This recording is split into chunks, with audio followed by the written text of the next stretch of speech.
Hello everyone, it is Friday and I wanted to sign on here for a few minutes and talk a little bit about certain behaviors that you might be seeing in yourself or could be a friend or family member that's in an unhealthy relationship.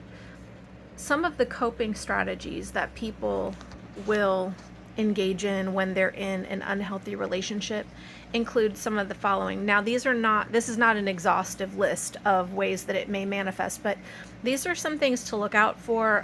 I believe that people really do care about each other for the most part, and if they see these behaviors in a friend or family, then they might want to ask them about it and see if there's some support needed in that area. So one thing you might notice in a friend or family member, if they are in a relationship where they are being abused, you may notice extreme weight gain. This is typically because they do not want to be touched by the intimate partner that is abusing them. Another thing is you might see extreme weight loss because their nutritional needs are not being met.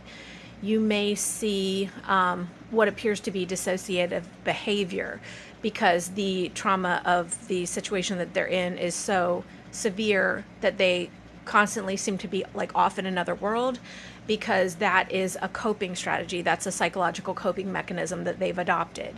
They may be prone to emotional ups and downs that don't seem consistent with the given circumstances. That's also very common. So if you're seeing any of these signs, also another way that this often manifests is they do not want to come too close to people. They do not want to be touched, things like that. So if you see any of these things happening to a loved one, I would say,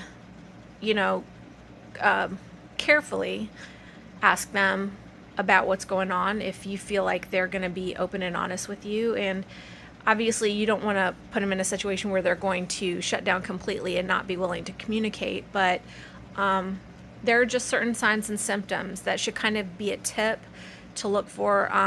Now, some of these things just happen for other reasons, but I would say overall, if you see a significant number of these things occurring in an individual and they didn't previously behave like this, maybe they were really outgoing and now they're in isolation, and that's not typical for them. If you see these sorts of things happening, that should be on your radar. That should tell you that there's something going on that probably needs to be addressed.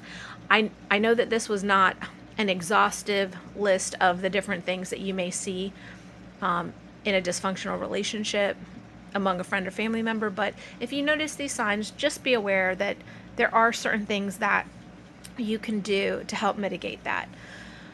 I hope everyone has a wonderful weekend. Get some sunshine, get some fresh air, take a walk in nature, say hi to the birds. God bless.